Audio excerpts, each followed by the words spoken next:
नमस्कार दोस्तों, आप सभी का हमारे एक और नए वीडियो में स्वागत है।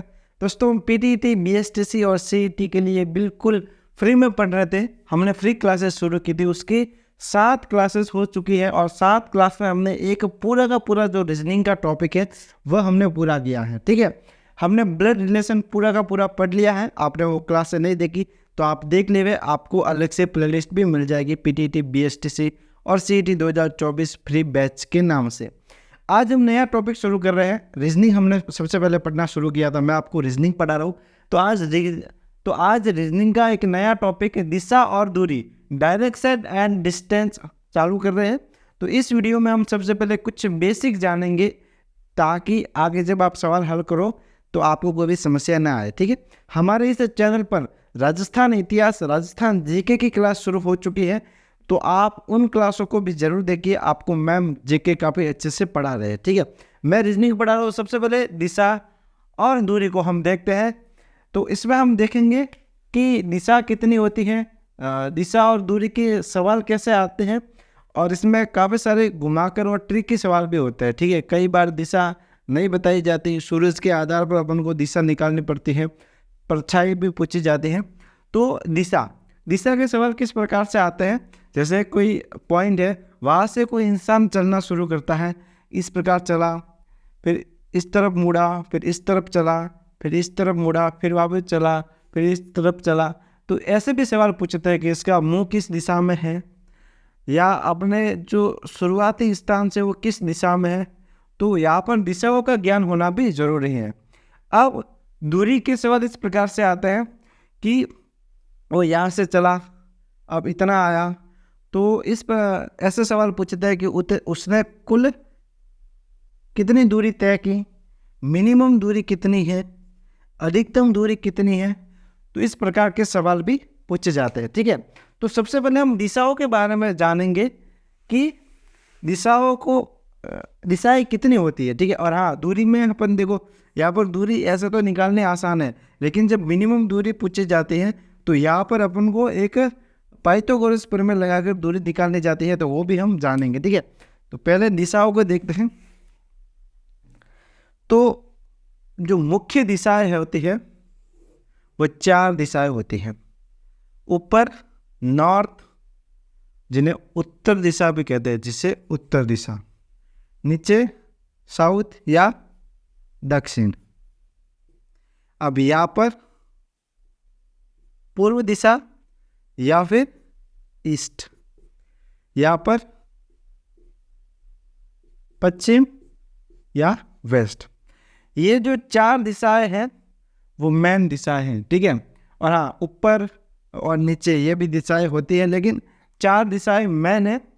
अब ये तो उत्तर दिशा हो गई, दक्षिण, पूर्व और पश्चिम, लेकिन 4 और दिशाएं हैं जो इनकी उप दिशाएं होती हैं। ठीक है, तो कई बार वो भी अपन को ध्यान होना आवश्यक है, क्योंकि सवाल में उसको भी बताना होता है।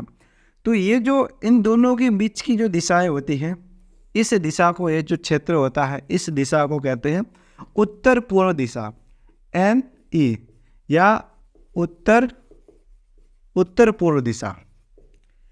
ये जो दिशा है इसको उत्तर पश्चिम दिशा कहते हैं, NW, उत्तर पश्चिम दिशा। और ये जो नीचे वाली दिशा है इसको दक्षिण पश्चिम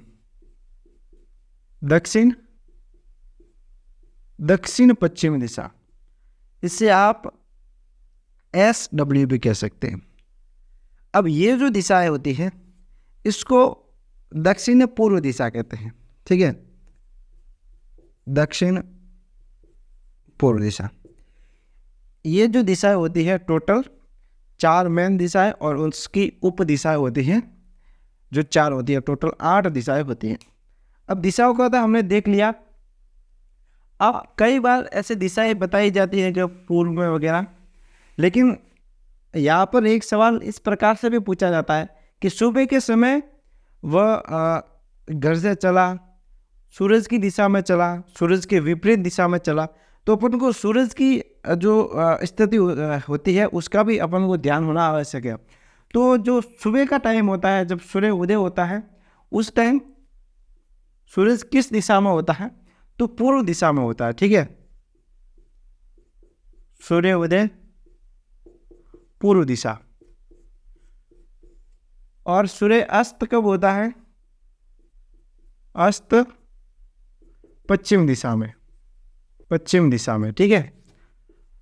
तो अगर सवाल में ऐसा बताया जाए कि सुबह के समय वो सूरज के विपरीत दिशा में चला, तो सूरज की विपरीत कौन सी दिशा होगी? सूरज पूर्व में उदय होता है तो उसके विपरीत दिशा पश्चिम होगी, तो सूरज की स्थिति भी पता होनी आवश्यक है। अब एक सवाल और पूछा जाता है परछाई को लेकर, तो यहाँ पर भी सूरज की आपको स्थिति पता होनी आवश्यक है। जो परछाई है वो सूरज के हमेशा विपरीत दिशा में बनेगी, ठीक है। अगर सूरज पूर्व में है, अगर सूरज इस प्रकार पूर्व में है और यहाँ पर आदमी कोई खड़ा है पर्सन, तो इसकी परछाई पश्चिम दिशा में बनेगी, ठीक है। ये आपको ध्यान रखना है। अब दोपहर में लगभग 12 बजे सूरज सीधा होता है तो परछाई किसी व्यक्ति के पैरों के नीचे बनेगी, ठीक है, यानी कि परछाई नीचे बनेगी। तो ये तो सूरज से संबंधित हो गया। अब जब सवाल आपसे पूछा जाता है तो आपको मुड़ने को बोलते हैं, ठीक है। दाएं मुड़ो, बाएं मुड़ो, लेफ्ट मुड़ो, राइट मुड़ो, दक्षिणावर्त मुड़ो, वामावर्त मुड़ो, घड़ी की दिशा में मुड़ो, घड़ी की दिशा के विपरीत मुड़ो। तो ये सब क्या चीज़ें हैं, इसको हम देख लेते हैं। तो देखिए, जब आपको सवाल में मुड़ने को बोले तो आपको जिस तरफ आपका मुंह है, आपका मुंह जिस दिशा में है, अपने आप को उस दिशा में मानकर ही मुड़ना, अपने लेफ्ट और राइट मुड़ना है। जैसे कि ये व्यक्ति यहाँ पर खड़ा है, इसका मुंह इस तरफ है, तो इसका जो लेफ्ट होगा वो इस तरफ होगा और इसका राइट इस तरफ होगा। इसका जो बाया है वो इस तरफ होगा और डी दाया, ठीक है, दाया इस तरफ होगा। अब इसको ऐसे बोला जाए कि अपने बाएं मुड़ो तो ये यहाँ पर मुड़ेगा, अपने दाएं मुड़ो तो यहाँ पर मुड़ेगा। अब यहाँ पर केवल दाएं और बाएं ही बोला जाए, कितने डिग्री मुड़ो या कितने डिग्री ये वगैरह ऐसा नहीं कहा जाए। तो आपको सिर्फ 90 डिग्री मुड़ना है, ठीक है, एक दिशा आपको क्रॉस करनी है, ठीक है। यहाँ पर मुंह है और आपको बोलो बाएं मुड़ो तो आपको यहाँ पर मुड़ना है, ठीक है। तो ये तो सिंपल हो गया। और वो जिस दिशा में है उस दिशा से ही बाएं दाएं मुड़ना है, ठीक है। अगर ये उत्तर दिशा में है, फिर बोला कि उत्तर से पश्चिम में, पश्चिम में मुड़ो, तो फिर आपको पश्चिम में मुड़ना है, ठीक है। ये तो हो गया। अब ये जो वामावर्त और दक्षिणावर्त है उसको हम देखते हैं। देखो, जब कहा जाए कि आपको दक्षिणावर्त में मुड़ना है तो दक्षिणावर्त मतलब घड़ी की सुई कैसे चलती है? इस प्रकार चलती है। तो जब आपको दक्षिणावर्त मुड़ने को कहे तो आपको दाईं तरफ मुड़ना है, घड़ी की दिशा के अनुसार मुड़ना है, क्लॉकवाइज मुड़ना है, ठीक है। लेकिन जब आपको वामावर्त कहे तो आपको ऐसा कहे कि 90 डिग्री वामावर्त घुमा, वामावर्त मुड़ा, वामावर्त मुड़ो, तो आपको बाएं ओर मुड़ना है। तो वामावर्त मतलब एंटी क्लॉकवाइज, इस तरफ, ठीक है। वामावर्त मतलब एंटी क्लॉकवाइज, घड़ी की दिशा के विपरीत। अब जब लेफ्ट राइट दाएं बाएं सिंपल तरीके से मुड़ने को कहे तो आपको एक तरफ पर अपना मुंह मतलब उस जो व्यक्ति है उसका दिशा परिवर्तन करनी है। लेकिन अब कई बार डिग्रियाँ दी हुई होती है, मतलब कि 90 डिग्री बाएं तरफ मुड़ो, 90 डिग्री वामावर्त में मुड़ो, 135 डिग्री दक्षिणावर्त में मुड़ो। तो ये डिग्री का कुछ समझ लेते हैं। तो देखिए, जब कोई सर्कल होता है तो वो सर्कल टोटल 360 डिग्री का होता है, ठीक है। तो यहाँ पर अगर हम उत्तर में 0 डिग्री माने और फिर 45 डिग्री और ये 90 डिग्री और 45 डिग्री फिर 135 डिग्री और फिर 180 डिग्री और फिर यहाँ पर 225 डिग्री, फिर 270 डिग्री, फिर 315 डिग्री और फिर ये 360 डिग्री। अब आप समझिए, देखिए, यदि कोई व्यक्ति है वो उसका मुंह इस तरफ है, अब उसको ऐसा बोला जाए कि 45 डिग्री दक्षिणावर्त में मुड़ो, तो उसका मुंह फिर इस तरफ होगा, इस दिशा की तरफ। ठीक है, ये 0 से फिर 45 डिग्री मुड़ेगा तो उसका मुंह फिर इस तरफ होगा।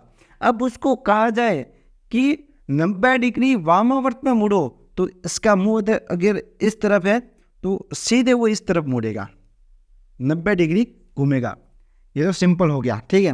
लेकिन अब उसे कहा जाए कि 135 डिग्री दक्षिणावर्त में मुड़ो और उसका मुंह इस तरफ है, तो वो किस तरफ मुड़ेगा? यहाँ से वो सीधे इस तरफ मुड़ेगा।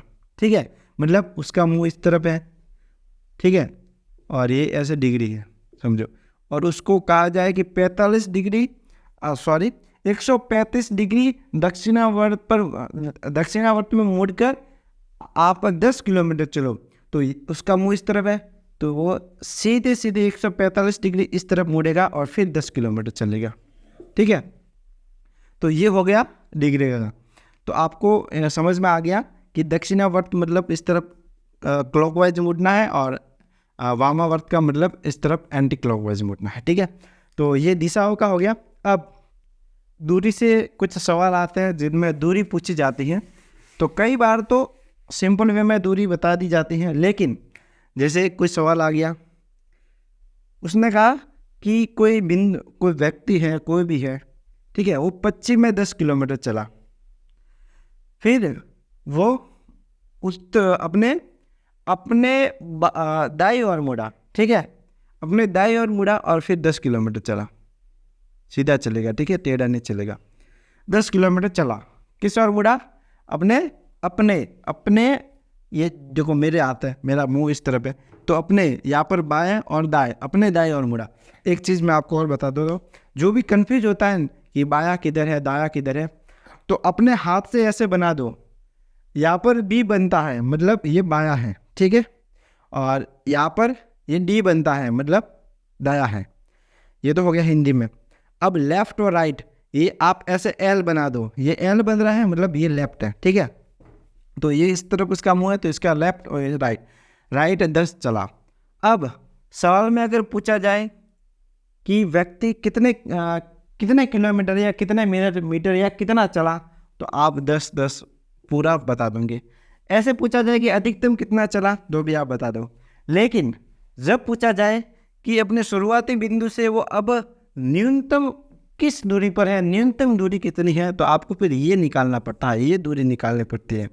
तो यहाँ पर ये जो त्रिभुज बनाकर इसकी दूरी आपको पता है, इसकी दूरी आपको पता है, तो इसकी दूरी निकालनी पड़ती है। तो इसकी दूरी देखो, ये त्रिभुज बना, कौन सा त्रिभुज बना? समकोण वाला त्रिभुज बना, ठीक है। तो यहाँ पर ये जो त्रिभुज बनता है, इसमें जो ये जो रेखा होती है, एक को लंब माना जाता है, एक को आधार माना जाता है, और जो 90 डिग्री के जो सामने वाली भुजा होती है उसको कर्ण माना जाता है।